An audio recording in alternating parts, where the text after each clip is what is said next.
Boa noite, Deus abençoe a todos. Sejam todos muito bem-vindos em mais um grupo familiar, onde nós estudamos a palavra de Deus. E hoje o tema é uma palavra, né? Podemos dizer que é uma palavra que ela é a responsável por muitas pessoas não conquistarem os seus sonhos, não realizarem os seus desejos, não é? Essa palavra é uma palavra, assim, talvez que não é muito comum a gente ouvir, mas chama-se procrastinação. Procrastinar.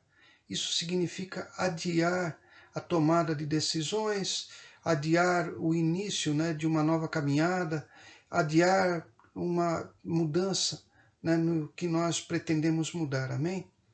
E o que a Bíblia fala disso? O que a Bíblia revela a respeito de procrastinar, a respeito de adiarmos as decisões, de não tomarmos as iniciativas, vamos dizer assim, de adiarmos a nossa iniciativa, de não fazermos a nossa parte? Nós vamos ver que a palavra de Deus revela que a nossa realização, nossa felicidade, as promessas de Deus e tudo aquilo que nós queremos conquistar na nossa vida depende de atitudes. E essas atitudes, elas fazem com que nós não sejamos procrastinadores, ou seja, que nós não adiemos aquilo que nós queremos por, em virtude de não darmos os primeiros passos. Amém? Nós vamos ver isso. Queria convidar você para abrir sua Bíblia lá no livro de Eclesiastes, capítulo 11. Nós vamos ler o versículo 4. Né? Eu vou ler, depois eu vou explicar, né, no final dele. Nós vamos ler do 4 ao 6, amém? Fala assim: quem observa o vento nunca semeará, e o que olha para as nuvens nunca cegará. Assim como tu não sabes qual o caminho do vento, nem como se formam os ossos no ventre da que está grávida, assim também não sabes as obras de Deus, que faz todas as coisas, né? Deus faz todas as coisas. Pela manhã semeia a tua semente, e à tarde não retires a tua mão, porque tu não sabes qual prosperará, se esta, se aquela, ou se ambas igualmente serão boas. Aqui, esse texto, ele fala que quem observa a nuvem, ou seja, quem observa a situação favorável, olha, será que vai chover? Será que vale a pena eu semear? Esse nunca vai colher nada. Né? A Bíblia fala que nós não sabemos o que vai acontecer. Nós não sabemos o propósito de Deus, nós não sabemos as circunstâncias, o que vai acontecer no dia da manhã. Mas a Bíblia ela fala que mesmo assim nós devemos fazer a nossa parte. Eu vou reler isso daí e você vai perceber isso claramente. Quem observa o vento nunca semeará, e o que olha para as nuvens nunca cegará. Quer dizer, quem adia a sua decisão, quem não começa o que tem que ser começado, nunca vai colher nada de bom. Nunca vai realizar aquilo que ele espera. No 5. Assim como tu não sabes o caminho do vento, nem como se formam os ossos no ventre da que está grávida, assim também não sabe as obras de Deus que faz todas as coisas. Nós não sabemos os propósitos e nem os caminhos de Deus. No versículo 6, essa é a nossa parte. Pela manhã semeia a tua semente, e à tarde não retires a tua mão. Quer dizer, trabalha sem parar. Não é porque trabalho de manhã, não é que você lutou ou começou a fazer alguma coisa, né, de manhã, no sentido de você teve um tempo que começou a fazer, que você vai desistir. Continue fazendo. Porque tu não sabes o que prosperará, se esta ou aquela, ou se ambas igualmente serão boas. Então, quando nós queremos fazer alguma coisa, nós temos que começar. Nós temos que dar os primeiros passos. Porque Deus, Ele coopera conosco à medida que nós damos os passos. E a Bíblia fala que nós somos cooperadores de Deus. Então, é um trabalho de cooperação. Cooperar quer dizer trabalhar em conjunto.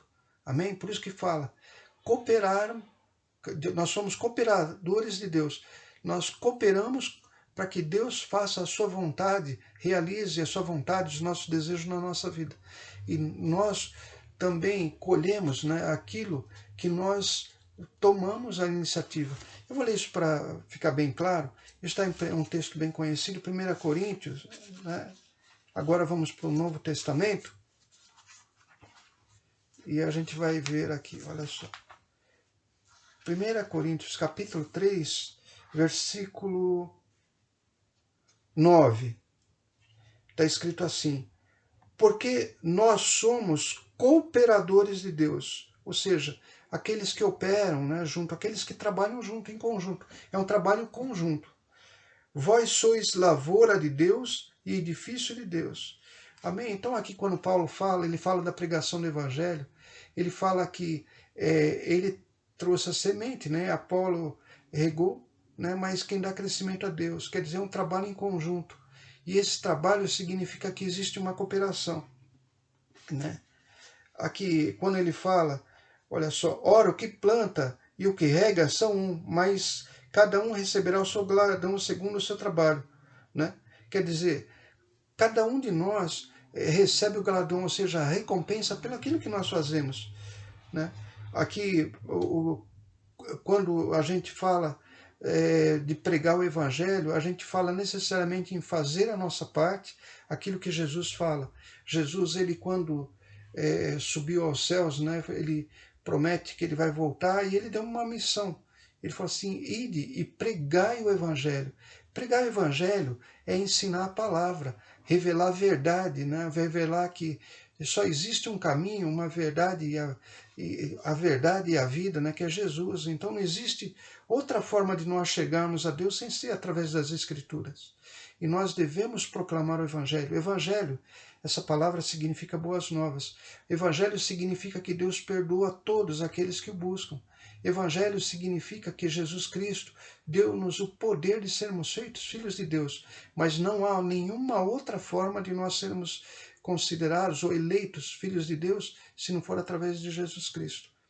Esta obra, ela faz parte do nosso chamado, né, como crentes. Todos nós, todos que creem em Deus, têm esse chamado de pregar o Evangelho, de revelar a verdade, né? E também está envolvido o poder de Deus, porque é o poder dele que vai fazer da pessoa, de uma criatura, né, se transformar em um filho de Deus, renascer. Amém? Muito bem. Você, já que nós estamos em 1 Coríntios, vamos lá em 2 Coríntios capítulo 3, versículo 16. Nós falamos em ser transformados, né? Melhor, vamos ler no versículo 18, né? Já direto. Quando a gente fala em transformação, a transformação depende de o primeiro passo nosso, mas essa transformação ela vem como cooperação de Deus para aqueles que não procrastinam, ou seja, que não ficam adiando. Ah, não, olha, eu quero caminhar junto com Jesus, mas vai ser um dia. Olha, eu quero conhecer, eu quero conhecer a palavra de Deus, eu quero aprender a palavra de Deus, mas um dia eu vou ter tempo. Quem fica adiando é o procrastinador. Quando nós tomamos a decisão e damos os primeiros passos, olha o que acontece. Deus nos transforma. Isso está em 2 Coríntios capítulo 3, versículo 18. Mas todos nós, com cara descoberta, refletindo como um espelho, né, a glória do Senhor, somos transformados de glória em glória, na mesma imagem como pelo Espírito do Senhor. Então tudo depende de um caminhar, do primeiro passo, de não adiar, de tomar as primeiras iniciativas, da primeira iniciativa de andar e caminhar. E aí Deus vem e nos transforma, né? E Romanos também, um texto bem conhecido, quando ele fala lá em Romanos, capítulo 1, versículo 17, olha até no 16, que fala assim: porque não me envergonho do Evangelho de Cristo, pois é o poder de Deus. O Evangelho é o poder de Deus. O Evangelho é a palavra. O Evangelho é a pregação. Então, o Evangelho é o poder de Deus para a salvação. Só a palavra, só a pregação do Evangelho, das Escrituras Sagradas, é que traz a salvação. Então, Paulo fala que não se envergonhava, porque é o poder da salvação para todo aquele que crê, primeiro do judeu e também do grego. Quer dizer, primeiro para aqueles que Deus tinha feito a promessa, né, lá para os judeus, né, para Abraão, sua descendência, mas também depois para os gregos, ou seja, para aqueles povos ou qualquer outro povo que receber a palavra de Deus. Aí no versículo 17 fala: porque nele se descobre a justiça de Deus, de fé em fé, como está escrito, mas o justo viverá de fé. Então, de fé em fé, de passo em passo, né, nós caminhamos. Então, quem faz isso, quem busca a caminhar, né, dar os seus primeiros passos, Deus vai honrando. Quando nós falamos, né, que na justiça de Deus, nós falamos em ser justificados da nossa imperfeição. Então, o Evangelho, à medida que nós caminhamos, que nós prosseguimos caminhando, o Evangelho, a palavra de Deus vai nos transformando. Essa transformação, muitas vezes, é imperceptível a nós mesmos, mas, com certeza, é perceptível nos céus, né? E muitas vezes, né, na grande maioria de vezes, para as pessoas que nós convivemos, que notam diferenças.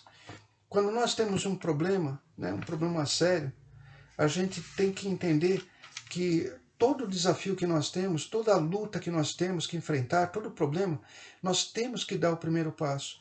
Eu vou te mostrar isso, né? Existe a passagem quando Deus ele abre o Mar Vermelho, né? Eu creio que todos conhecem o filme Os 10 Mandamentos, ou assistiram, né, o filme Os 10 Mandamentos, ou já ouviram que Deus, né, abre o Mar Vermelho para que o povo dele passe, né? E para livrar do faraó. Eu queria só te mostrar uma coisa. Ter a promessa de Deus, né, é importante. Conhecer a promessa de Deus, mais importante ainda, conhecer, né? Crer na promessa de Deus, crer que ela é verdadeira, excelente, é a base de tudo. Mas se nós não dermos os primeiros passos, se nós adiarmos a nossa decisão de caminhar rumo à promessa de Deus, nós não vamos encontrar nada. Nessa parte que eu vou ler, o povo de Deus, eles estavam presos no Egito. E Deus ouve o clamor do povo e vem e faz uma promessa. Isso está em Êxodo capítulo 6. Eu vou ler do versículo 6 a 8. Tá? Fala assim: portanto, Deus falando para Moisés, portanto, diz aos filhos de Israel, eu sou o Senhor e vos tirarei de debaixo das cargas dos egípcios, vos livrareis da servidão e vos resgatarei com braço estendido e com juízos grandes. Então Deus está prometendo que vai livrar o povo, que ele está ouvindo o sofrimento.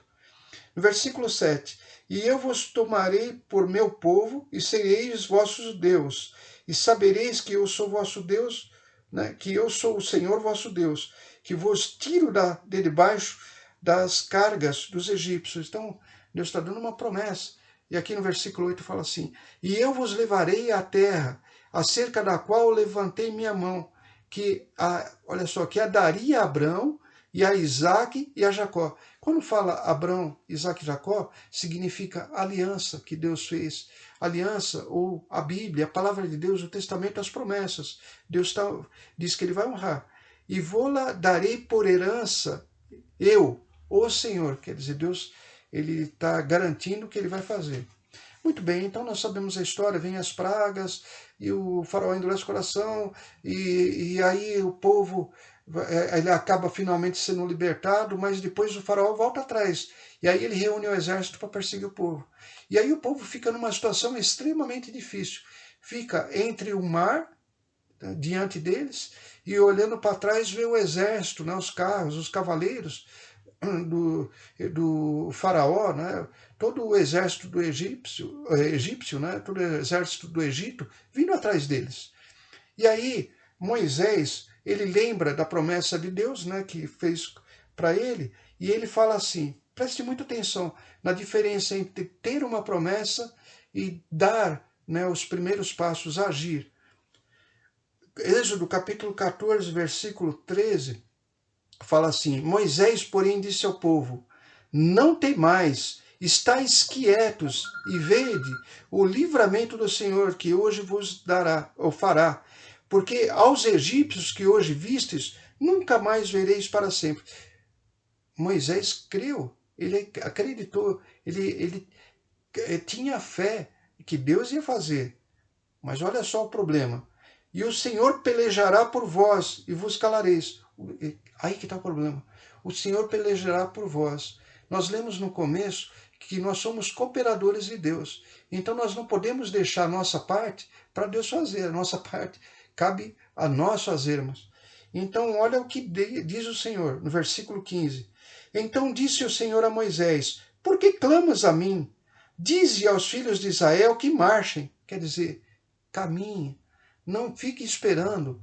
Não adiem suas decisões. Não adiem suas atitudes. Não adiem um começo. Deem o seu primeiro passo. E foi isso que Deus fala. E no versículo 16 ele fala para Moisés: e tu levanta a tua vara e estende a tua mão sobre o mar e fende-o para que os filhos de Israel passem pelo meio do mar em seco. Nós conhecemos a história, nós sabemos que depois o poder de Deus se manifesta. Mas talvez é difícil perceber que para que Deus pudesse fazer isso, ele dependeria de uma atitude, de uma decisão, que Moisés não adiasse a atitude, não adiasse o primeiro passo, que fizesse a parte dele. Afinal, como nós lemos, né, lá em Coríntios, 1 Coríntios 3,9, nós somos cooperadores de Deus, nós agimos junto com Deus. Então é importante que nós façamos a nossa parte. Para encerrar, Paulo, ele fala de uma forma muito clara, isso daí lá quando ele escreve para os Filipenses.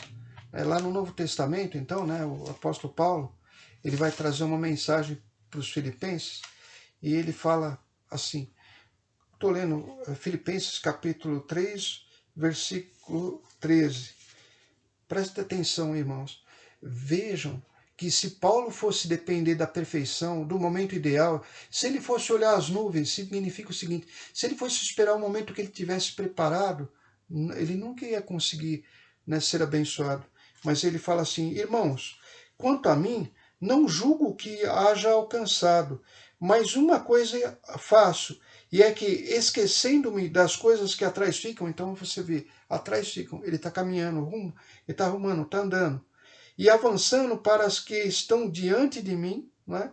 Prossigo para o alvo, olha só, pelo prêmio, né? Pela recompensa da soberana vocação de Deus em Cristo Jesus.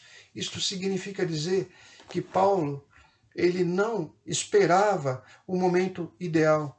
Paulo, a partir do momento que ele teve a revelação de Jesus Cristo, ele já começou a caminhar, ele já tomou a decisão, ele não adiou, ele começou a caminhar. Então isso, não é, na vida das pessoas do mundo, muitas vezes elas não realizam o que elas querem, não se formam, não fazem curso, não se realizam, não conquistam o que podem, porque eles ficam adiando. Né? Aquele curso de inglês que sempre a pessoa quis e nunca, sabe, encontra o motivo para fazer, o ânimo para fazer, porque ela fica adiando. O regime, né? Vamos dizer assim, a pessoa quer entrar em forma e fica adiando o momento de tomar uma atitude, de fazer um exercício. Isso tudo vem da natureza humana, né? Que a natureza humana ela prefere adiar, ela prefere procrastinar, ela tem medo de tomar uma decisão e tomar uma decisão errada, uma decisão que ela se decepcione. Essa é a causa da procrastinação. Mas o que Deus fala? Nós temos que caminhar com aquilo que nós temos no momento, né? Semear, né? Que nós não sabemos como Deus vai fazer, mas a partir do momento que nós lançamos uma semente, Ele é poderoso para fazer multiplicar e frutificar. Né? Espero que essa palavra tenha feito, né, no coração de todos que ouviram, né, essa mensagem, né, tenham feito entender, né, que depende muito mais de nós a conquista daquilo que nós desejamos do que do próprio Deus, porque nós temos as promessas e cabe a nós os primeiros passos. Vamos fazer uma oração? Feche sua cabeça, feche seus olhos. Senhor Deus e Pai, em nome de Jesus, em primeiro lugar nós te agradecemos pela tua palavra. Obrigado por esta reunião de estudo, meu Pai. Em nome de Jesus Cristo, nós também aproveitamos para interceder por todos aqueles que estão envolvidos nessa pandemia, os que sofrem, os que estão em leitos, meu Pai, para que o Senhor, através do teu poder, o Senhor os cure, para que o Senhor venha e fortaleça, meu Pai, e dê vigor para todos aqueles que trabalham, meu Pai, no meio deste período, meu Pai, tão conturbado, que o Senhor capacite as autoridades, que haja entendimento, que haja harmonia, meu Pai, em nome de Jesus Cristo. E também, meu Pai, em nome de Jesus, protege a vida dos seus e que todos esses que ouviram essa mensagem, meu Pai, sejam fortalecidos, meu Pai, pelo Teu poder a dar os primeiros passos, para que sejam justificados pelo Teu amor, que sejam confirmados pelo Teu poder e que a Tua glória se manifeste, né, de glória em glória, de fé em fé, de vitória em vitória, na vida de todos aqueles que ouviram, meu Pai. E se você crê, fala amém, em nome de Jesus, e graças a Deus. Deus abençoe a todos e até no próximo domingo, às 10 horas da manhã, no nosso culto virtual. Boa noite.